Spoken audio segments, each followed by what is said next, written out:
A man was driving home from work one evening. When he came to a railroad crossing, the traffic lights turned red, so he stopped the car in front of the tracks. He heard the bell ringing and saw the barrier slowly coming down. He glanced to his left and noticed a teenage schoolgirl hurrying down the sidewalk.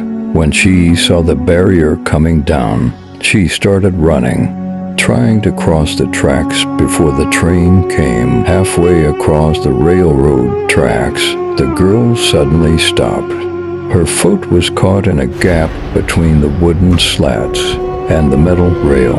The train was approaching fast. The man watched in horror as the girl tried desperately to free her leg. He jumped out of his car and ran over to the barrier, waving his hands and shouting, attempting to warn the train driver. It was no use.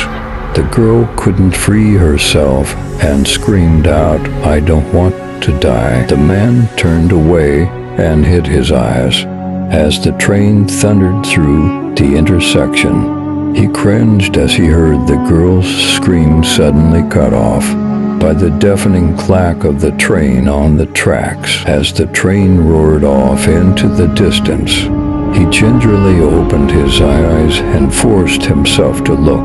He braced himself for the terrible sight he was expecting to see.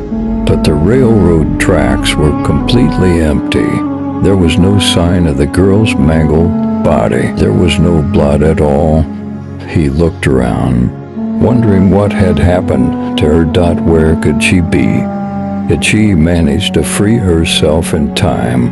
Just then, he noticed a small marble plaque on the wall between the barrier and the railroad tracks. It was surrounded by flowers and candles.